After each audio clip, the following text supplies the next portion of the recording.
Every night after his late shift at the warehouse, Lucas walked home through the same old industrial district, a place that felt stuck in time, with its rusting fences, flickering streetlights, and endless concrete echoing the sound of his footsteps. On this particular night, though, he couldn't shake the feeling that something was wrong long before he reached the staircase. It started subtly, an odd pressure in his head, like his mind was trying to remember something he hadn't yet experienced. The feeling grew heavier the closer he got to the staircase, an old concrete structure connecting the lower street to an overpass above. He climbed it every night without thinking, but tonight he felt his body brace itself as if expecting something. The moment his foot touched the first step, a sharp surge of déjà vu hit him so hard he had to grab the railing. He remembered so clearly the sound of a creaking step, the brittle snap of a dying fluorescent light above him, the cold air meeting him halfway up, and the shape of a figure standing at the top. But none of that had happened yet. He tried to tell himself he was just tired, that his mind was playing tricks on him after too many late shifts. But the moment he moved to the second step, he already knew exactly how it would feel. A slight wobble, the grain of the concrete, the faint smear of old graffiti under his palm on the rail. He remembered the details with a clarity that didn't make sense. His breath quickened. Each step he took lined up perfectly with a memory he didn't actually have. He felt like he was walking into a replay of someone else's nightmare. By the time he reached the fifth step, the light above him flickered exactly as he had remembered. The déjà vu deepened, sinking claws into the back of his mind.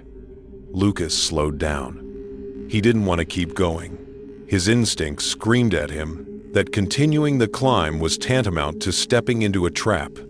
But the staircase was the only route unless he wanted to add 15 extra minutes walking around the block in the freezing night. So he forced himself up another step. Creak. The sound echoed up the stairwell. Lucas froze. That was the sound from the memory he shouldn't have.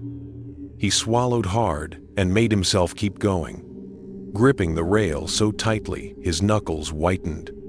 Every breath puffed out visibly as the air grew colder. He wasn't imagining it. The temperature dropped unnaturally fast, like he'd stepped into the mouth of a freezer.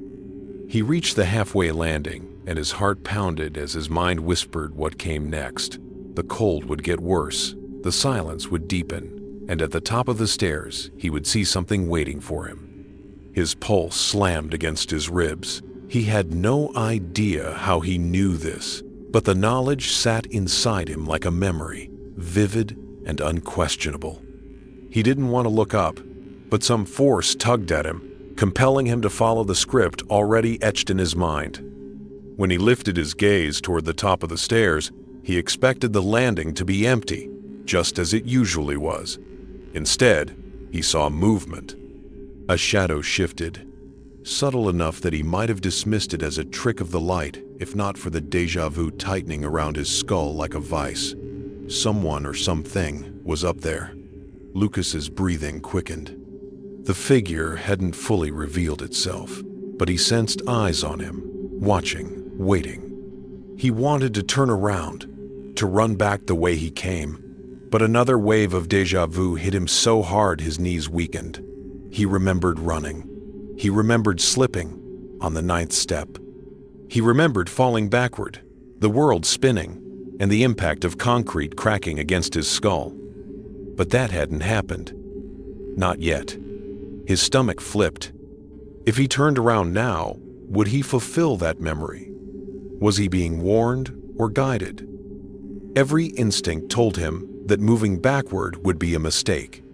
So he continued climbing, each step feeling like he was trudging through thickening air. He didn't dare blink. His eyes locked on the top landing as the figure slowly began to form out of the shadows. At first, it looked like a man, tall and still, as though carved from darkness.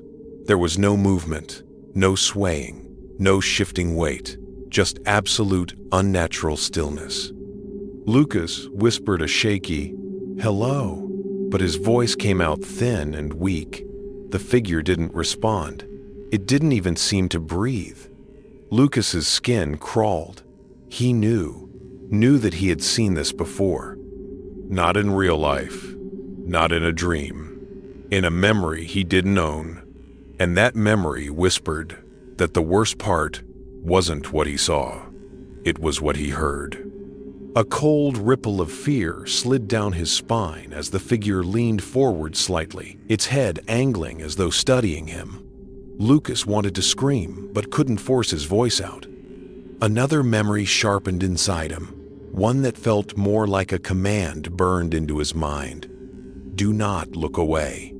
He didn't know where the thought came from, but the certainty of it held him in place. He climbed another step, and another. The figure's outline sharpened, but its features remained submerged in shadow, as if the darkness clung to it like a second skin. Lucas's chest felt tight, panic clawing its way up. The closer he got, the stronger the deja vu became, building pressure behind his eyes until they watered. When he reached the final step, the world felt muffled, the air heavy and suffocating. He was close enough now to see the faint shape of a face, sunken, elongated, wrong. The figure tilted its head, and Lucas felt something inside him jolt like a cord snapping. Then, in a voice that sounded like a whisper, dragged across broken glass, the figure spoke. "You've been here before," it rasped, "and you never leave." The deja vu exploded into full, blinding terror. Memories that weren't his flooded his mind, dying on these stairs, being dragged into the shadows, waking again at the bottom to repeat the climb, night after night, in endless loops. He saw himself from above, from behind, from angles a person should never see themselves from. He saw countless versions of himself climbing the stairway, meeting the same fate, the same ending. Always ending with the figure. Always ending with those words. Lucas staggered back, gripping his head, choking on fear. He felt the reality around him thinning, tearing at the edges as the figure stepped closer. The air thickened, twisting with cold that burrowed into his bones. Lucas tried to run, but the moment he turned, his foot hit the 9th step, exactly as the memory had warned. His ankle twisted. His balance vanished. The world flipped. As he fell, he felt himself slipping not just through space, but through time, through loops of experiences that weren't his, but had always been waiting for him. His body hit the ground at the bottom with a sound he barely heard through the ringing in his ears. Pain exploded through him. His vision blurred. But before he lost consciousness, he saw it standing at the top of the stairs again, motionless, waiting, as if the fall had simply reset the cycle. His last thought before the darkness swallowed him was a horrifying realization. The deja vu hadn't been a warning. It was a reminder of what he had already lived, over and over, and what he would live again, because the staircase wasn't a path, it was a trap, and now it had him.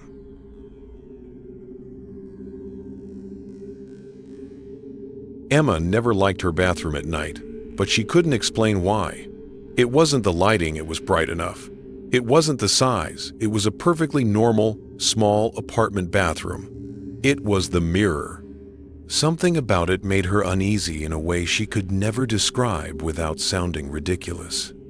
But after work, exhausted and half asleep, she decided to push past the discomfort and go through her usual routine. She turned on the faucet, splashed water on her face, and reached for her toothbrush. That's when it hit her a sudden, nauseating wave of deja vu, so strong it made her grip the sink to steady herself. She'd been here before. This exact moment, this exact angle of her reflection, the same distant hum of the bathroom fan. It felt like watching a memory from above her own shoulder. She blinked, shook her head, and tried to force the feeling away, but the deja vu only intensified. Her reflection stared back with the same tired eyes, but something was wrong. It took Emma a few seconds to realize what it was. Her reflection wasn't blinking. Emma blinked again slowly, deliberately, and her reflection still didn't move. A chill crawled down her spine.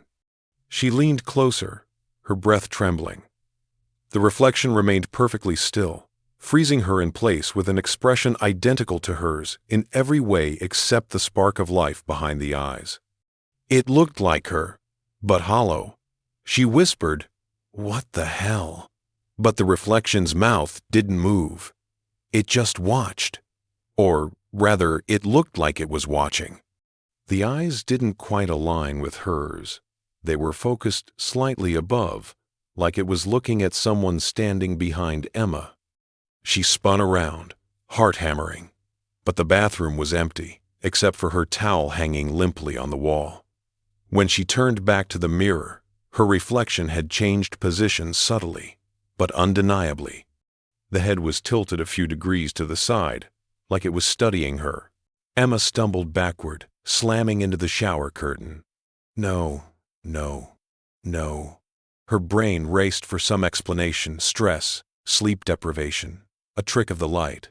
But she'd seen it move. Or rather, she had seen the result of movement. Another crushing wave of déjà vu slammed into her, stronger than before, and an image flashed in her mind. Her standing in this exact bathroom, frozen in fear, watching her reflection smile. She didn't know if she dreamed it before or imagined it just now, but the image felt like a memory, one she had no recollection of making. She backed toward the door, but her hand shook so badly she missed the knob. When she finally grabbed it, the reflection moved. Not gradually, not naturally. It snapped into a new position, as if someone had paused and unpaused it between frames. Its hand was now pressed against the inside of the mirror. Palm flat, fingers splayed. A gesture Emma felt deep in her bones, like a message she had forgotten, but had always known. "Stop," she whispered, even though she knew it wouldn't listen. The reflection's mouth curved upward. A smile, a slow one, a smile that stretched wider than hers ever could. Emma's breath hitched. She stumbled back again, knocking over a shampoo bottle. The clatter echoed unnaturally loud, like the room was shrinking around her. She reached for the light switch, desperate to break whatever this was, but the moment her hand touched it, the lights flickered violently. The reflection flickered too, like a glitching video, each stutter revealing slightly different versions of its face, some smiling, some screaming, some staring, with black, empty sockets. On the last flicker, all the reflections shared one expression: hunger. The lights steadied. The reflection was normal again, or as normal as something like that could look. But it wasn't mirroring her anymore. Its hand remained on the glass, and its head tilted slowly, too slowly, like bones creaking under strain. Emma's heart pounded so hard she felt it in her throat. Another tidal wave of déjà vu hit her sharper, clearer. She remembered this night. The memory flooded her mind in pieces. Standing here paralyzed, trying to run, the door refusing to open, the reflection leaning closer, its lips parting as it whispered something through the glass. And she remembered the last part, the part she wished she hadn't remembered, something getting out. Her breath turned shaky. She grabbed the door handle, twisted nothing. It didn't budge. She yanked harder, panic clawing up her throat. Still nothing. Then she heard it, a soft, deliberate tapping. She froze. Tap, tap, tap. It wasn't coming from her side of the mirror. The reflection's fingers were tapping from the inside. Its smile widened to a grotesque shape that pulled the skin too tight along its cheeks. Emma shook her head rapidly, tears blurring her vision. "Stop! Stop!" she shouted, but the reflection only tapped faster, louder, more urgent, like it knew she was trapped. The mirror began to tremble. Tiny cracks spiderwebbed from where its palm pressed. The sound wasn't glass cracking. It was something beneath the glass, something pushing. Emma slammed her hand against the door again, twisting the knob frantically until her wrist ached. The déjà vu tightened around her mind, squeezing like a vice. She remembered this part, too. She remembered screaming. She remembered the mirror breaking outward, shards scattering across the sink. She remembered a hand, her own hand, grabbing her wrist from the other side. Emma whimpered. "This isn't real! This isn't real!" The tapping stopped. Silence filled the room, thick and suffocating. Slowly, agonizingly slowly, the reflection leaned forward until its forehead pressed against the glass. Its eyes were inches from hers, but they weren't her eyes. They were too dark, too empty, too aware.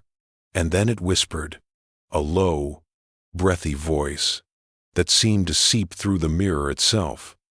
"Let me out this time," Emma screamed and threw herself at the door, kicking, pounding, clawing at the frame. The mirror shuddered behind her, cracks racing across its surface as if spreading toward freedom. She could hear the reflection now, its breath, its nails scraping the inside of the glass, its voice whispering the same sentence over and over. "Let me out! Let me out! Let me out!" The lights flickered again. The glass groaned. Emma pulled the door handle with every last ounce of strength she had, and it opened. She fell into the hallway, slamming onto the floor. Behind her, the bathroom light died. The room plunged into complete darkness. But she heard it. Something stepping out of the mirror. A foot touching the tile, slow and careful, like something adjusting to a new body. Emma crawled backward, unable to fully breathe. Something moved in the dark bathroom, a shape, familiar and wrong. A silhouette that stood like her, breathed like her, but wasn't her. The shape stepped into the doorway. Emma stared in horror at her own face, staring back but with a smile far too wide and eyes far too hungry. "Thanks," it whispered, voice perfectly matching hers.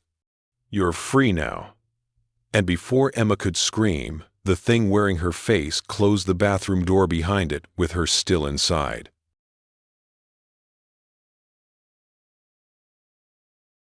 Daniel had always taken the midnight bus home from his friend's place.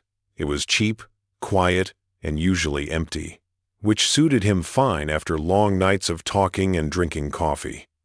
But tonight, something felt wrong the moment the bus pulled up. The headlights were dimmer than usual, almost yellowed, and the interior looked darker than it should have, like the lights inside were struggling to stay alive. Still, Daniel climbed aboard, sliding into his usual seat near the back. The moment he sat down, a crushing wave of déjà vu slammed into him harder than anything he had ever experienced. He grabbed the seat in front of him, breath hitching. He'd been here before, this exact moment. The smell of stale air, the distant humming of the engine, the bus driver's hunched silhouette.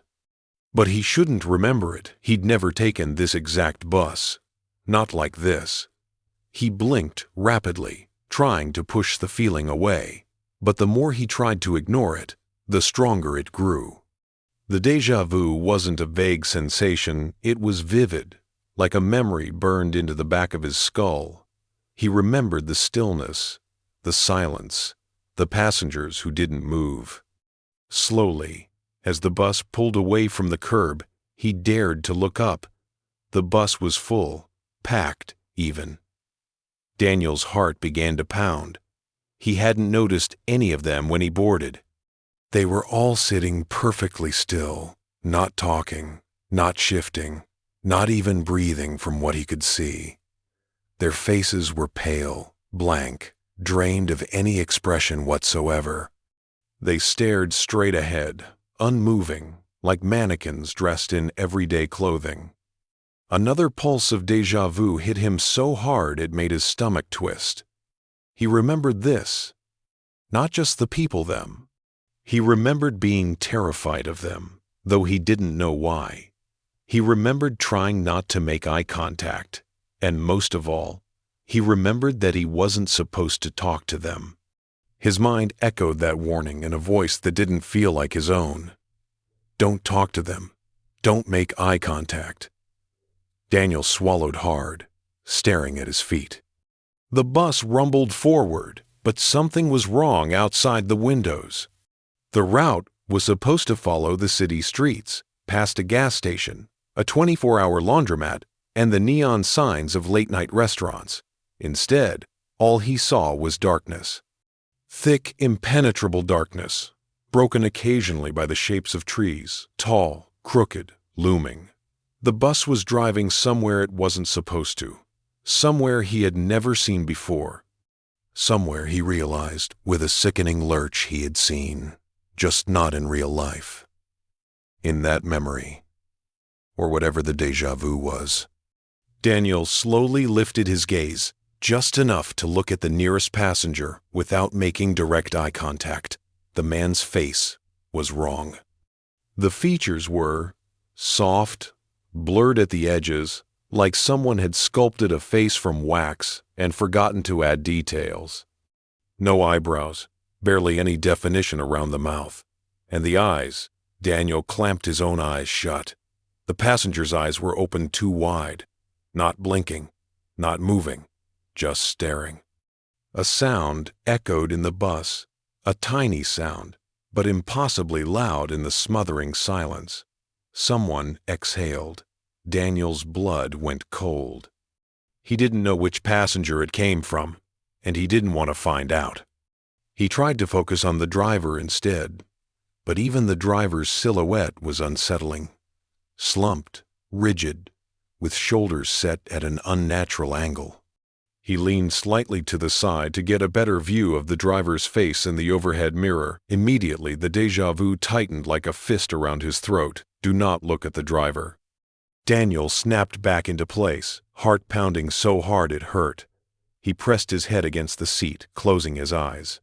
"Wake up," he whispered to himself, but the words dissolved into the stale air. The bus kept driving deeper into the woods.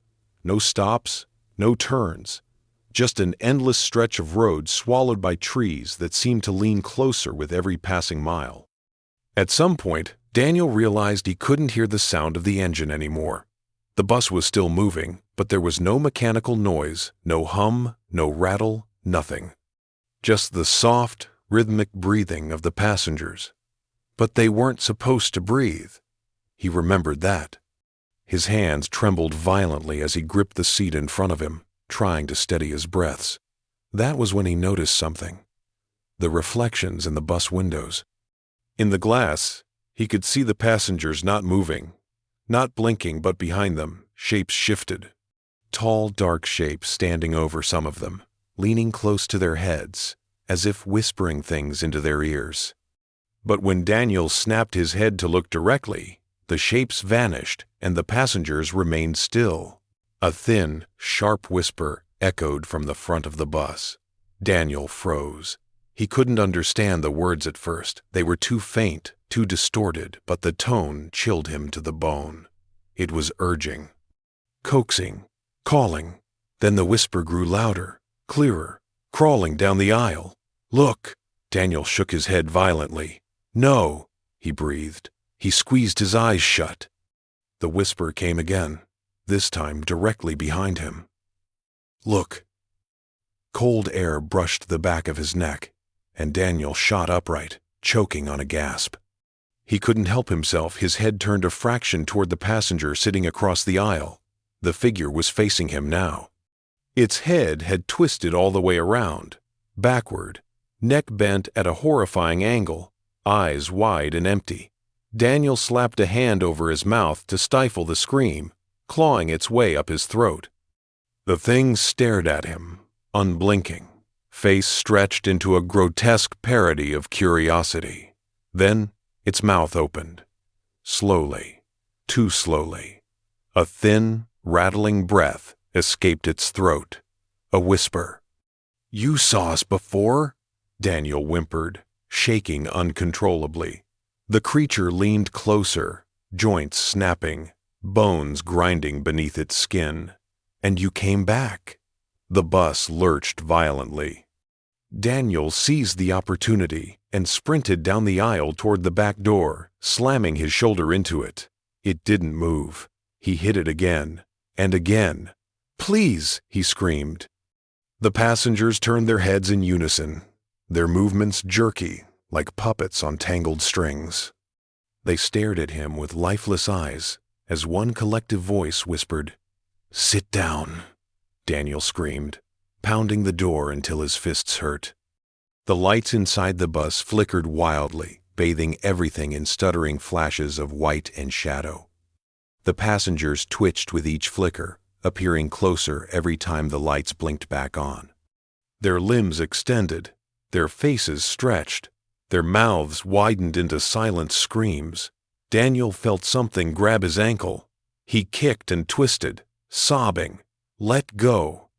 But the thing's grip tightened, cold and impossibly strong. The lights went out. Complete darkness swallowed the bus. Daniel heard the chorus of breaths moving toward him, circling him, crawling closer. Then a hiss. The bus doors opened. Daniel didn't hesitate. He launched himself out into the night, tumbling onto rough asphalt. He scrambled to his feet and ran. He didn't look back. He didn't need to. The sound behind him told him everything. Dozens of feet stepping off the bus. Dozens of lungs inhaling at once. Dozens of voices whispering his name. Daniel tore through the dark road, sprinting until his legs burned and his breath turned to fire. When he finally risked a glance behind him, the bus was gone. The passengers were gone. The road was empty. Silence. But the déjà vu hadn't left. It pulsed inside him with one final memory, one he had forgotten until now. The bus didn't bring you back. It let you go, so it could follow you.